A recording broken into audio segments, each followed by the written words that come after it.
வணக்கம் மக்களே. அதாவது நம்ம ஏதாவது பண்ணி முன்னுக்கு வரலான்னு பார்த்தாலும் எவனும் சும்மா இருக்க மாட்டேங்கிறான்.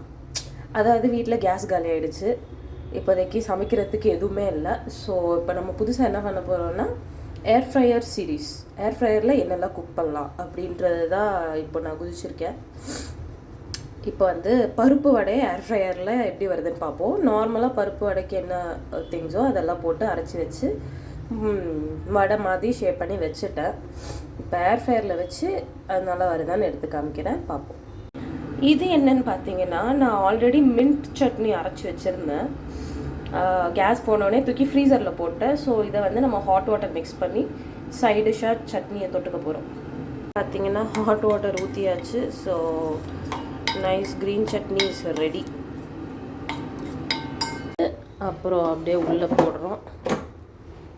சமோசா செட்டிங் அதே வச்சாச்சு. சமோசா செட்டிங் பாருங்கள், ஸ்டார்ட் பண்ண போகிறோம். 25 மினிட்ஸ் காட்டுது. 25 மினிட்ஸ்க்கு அப்புறம் பார்ப்போம். ஓகே மக்களே, ஆஃப் ஆகிடுச்சு. இப்போ ஓப்பன் பண்ணி வடை எப்படி வந்திருக்குன்னு பார்க்க போகிறோம். இதை ஃபஸ்ட்டு நம்ம ஆஃப் பண்ணிடலாம். ஃபேனும் ஆஃப் ஆகிடுச்சு. அதுக்கப்புறம் தான் ஓப்பன் பண்ணணும்னு சொல்லியிருக்காங்க. So moment of truth. Oh my God, did not expect this. Okay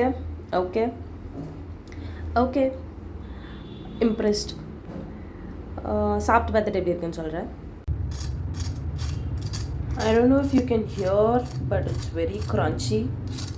எல்லாமே நார்மலாக நம்ம எண்ணெயில் போட்டு எப்படி எடுப்போமோ அப்படி, பட் வித்தவுட் ஆயில். ஓகே, இப்போ இதை டேஸ்ட் பண்ண போகிறோம். கொஞ்சமாக இப்படி எடுத்துக்கலாம். நம்ம பண்ணி வச்சுருக்க சட்னியில் சாப்பிட்டுக்கலாம். Very nice. நீங்களும் ஏர் ஃப்ரையர் வச்சுருந்தீங்கன்னா கண்டிப்பாக ட்ரை பண்ணி பார்த்துட்டு எப்படி இருக்குன்னு கமெண்ட்ஸில் சொல்லுங்கள்.